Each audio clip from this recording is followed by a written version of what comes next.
30 days 30 healthy breakfast recipe தாங்க பார்க்க போகிறோம். இன்றைக்கி டே 1.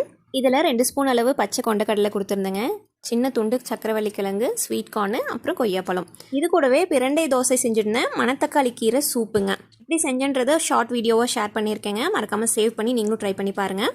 சக்கரவள்ளி கிழங்க நல்லா வாஷ் பண்ணிவிட்டு ஸ்வீட் கார்னும் சக்கரவள்ளி கிழங்கும் ஒரே டைமில் வேக வச்சு எடுத்துக்கிட்டேன். சமையலுக்கு யூஸ் பண்ண கீரையும் பிரண்டையும் நம்மளோட காய்கறி தோட்டத்திலிருந்து ஃப்ரெஷ்ஷாக பறிச்சு தாங்க செஞ்சிருந்தேன். இந்த ஷார்ட் வீடியோவில் எல்லா ரெசிபியும் கவர் பண்ண முடியாதுங்க. அதனால மணத்தக்காளி கீரை சூப் மட்டும் எப்படி செய்யறதுன்னு சொல்கிறேன்.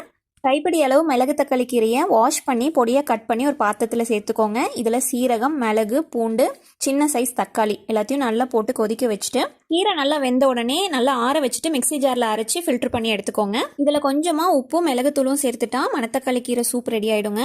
மணத்தக்காளி கீரை யூஸ் பண்ணுறதுனால கசப்பு இருக்குமான்னு நிறைய பேருக்கு டவுட் இருக்கும். இல்லைங்க, இளங்கீரையை யூஸ் பண்ணால் கசப்பே இருக்காது.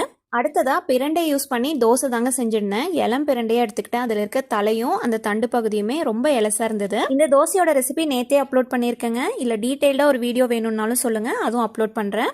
3 வேளையும் இந்த மாதிரி ஹெல்த்தியாக கொடுக்கணுன்னு தாங்க எனக்கும் ஆசை. ஆனால் எங்கள் வீட்டில் இருக்கவங்கள ஒரு வேளை சாப்பிட வைக்கிறதே பெரிய சேலஞ்சிங்காக இருக்குது. யாருக்கெல்லாம் உங்கள் வீட்டில் இருக்கவங்களுக்கு ஹெல்த்தியான பிரேக்ஃபாஸ்ட் கொடுக்கணும்னு ஆசையாக இருக்கோ அவங்களாம் ஹெல்தி பிரேக்ஃபாஸ்ட்னு கமெண்ட் பண்ணுங்கள். நாளைக்கு இன்னொரு ஷார்ட்ஸில் பார்க்கலாங்களா?